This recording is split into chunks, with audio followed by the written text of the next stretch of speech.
قد نرا تقلب وجهك فی السماء، ہم تیرا چہرہ بار بار پھرتا ہوا آسمان کی طرف دیکھتے ہیں. اس کا مطلب کہ صحابہ کرام آسمان کی طرف کون دیکھتا ہے؟ اللہ تعالیٰ دیکھ رہے ہیں. اللہ دیکھ رہے ہیں. اللہ کہتے ہیں ہم دیکھتے ہیں. اللہ دیکھ رہے ہیں چہرہ آسمان کی. یہ بات کس سے کہی گئی؟ رسول اللہ صلی اللہ علیہ وسلم وہی نازل ہو رہی ہے.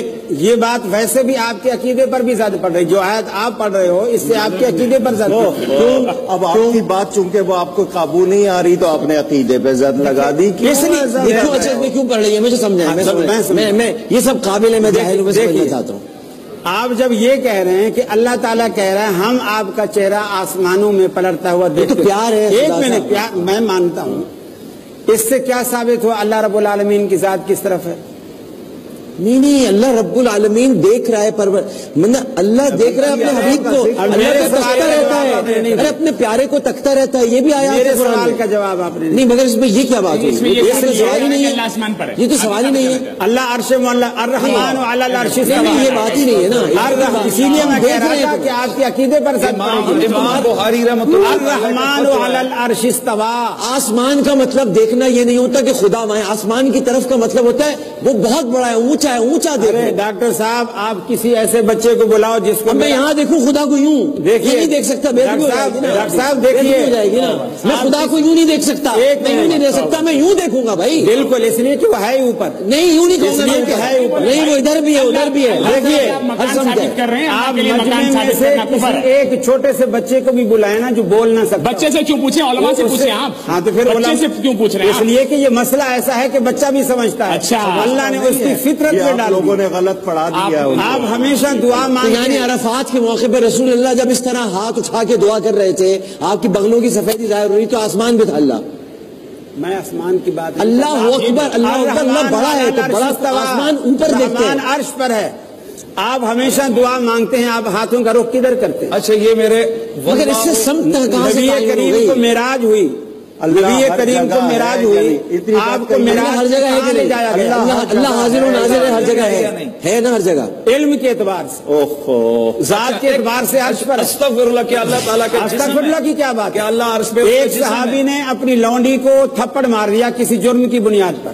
پریشان ہو کر رسول اللہ صلی اللہ علیہ وسلم کے پاس آیا کہ میں اس کا ازالہ کرنا چاہتا ہوں، اور آپ فرمائیں کہ کیا میں اس کو آزاد کر دوں؟ اس کے ازالے میں اللہ میرا جرم معاف کر دے گا. آپ نے فرمایا اگر وہ مومنہ ہے تو اسے آزاد کر دے. اس نے کہا یا رسول اللہ میں نے آج تک یہ بھانپا ہی نہیں، جانچا ہی نہیں کہ وہ مومنہ ہے کہ نہیں ہے. آپ نے فرمایا میرے پاس لے آ. وہ اس کو لے کر آیا. اس کا ایمان جانچنے کے لیے نبی مکرم نے صرف 2 سوال کیے. اس سے مسند احمد کی روایت ہے، صرف 2 سوال. پہلا سوال کیا این اللہ، اللہ کہاں ہے؟ حدیث میں آتا ہے فاشارت الی السماء، اس نے انگلی سے آسمان کی طرف اشارہ کیا. اور ایک روایت میں آتا ہے قالت فی السماء، اس نے کہا آسمانوں میں ہے.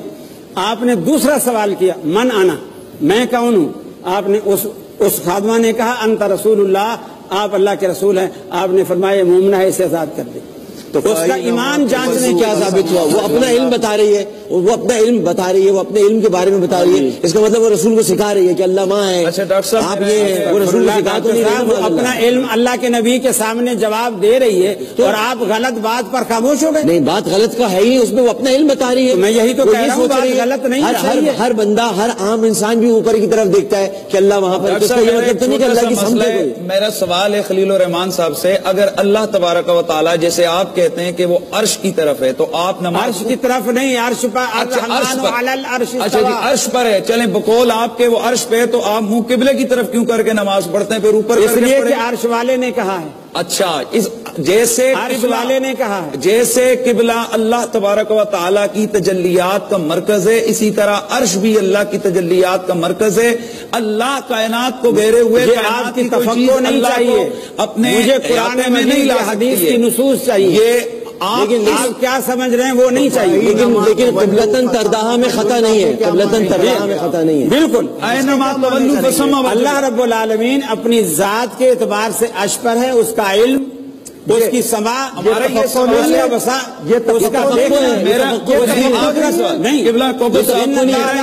سوال ہے. اللہ ہر چیز. خلیل الرحمان صاحب مجھے ایک سوال کا جواب دیجئے کہ اللہ عرش پر ہے تو عرش اللہ سے بڑا ہے یا اللہ عرش سے بڑا ہے؟ ذات کے اعتبار سے نہیں. اب بات آپ کو جواب دینا دیکھیے امام میں یہ کہہ رہا ہوں کہ یہ ایک موبائل ہے, یہ ڈبے پر ہے, دو ہی صورتیں کہ یہ اس سے چھوٹا ہے یا بڑا ہے. اگر اللہ عرش پر ہے اور عرش, اگر سنیے میری, دیکھیں ہم نے آپ کی بات اب آپ نے سوال کیا, میرا سوال تو کر لیا نا, میرا سوال پورا ہونے دیں. اللہ اگر عرش پہ ہے تو سوال یہ ہے کہ اللہ عرش سے بڑا ہے یا چھوٹا. اگر اللہ عرش سے چھوٹا ہے تو اکبر نہ ہوا, اور اگر اللہ عرش سے بڑا ہے تو جو آپ کہہ رہے ہو وہ پر نہ ہوا. ہمارا عقیدہ تو یہ اور ہونا چاہیے. اس پر امام اسحاق بن راہوے, امام بخاری, امام احمد بن حنبل سوال کے جی الرحمن علی العرش استوى معلوم والکیف مجہول والایمان بہ واجب والسؤال عنہ بدعۃ. 4 باتیں امام مالک رحمۃ اللہ نے فرمائی. اللہ کے خلاف کیا ہے, خود آپ نے اس کے خلاف. اب مجھے بات کرنے دیں. اللہ رب العالمین کی ذات عرش پر ہے, اس پر ایمان واجب ہے, اس کی کیفیت ہمیں معلوم نہیں.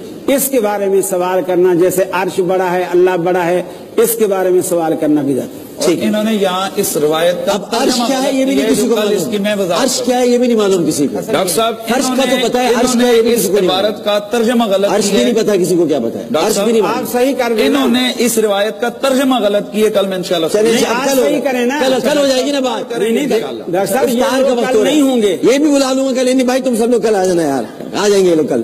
ایک وقفہ لے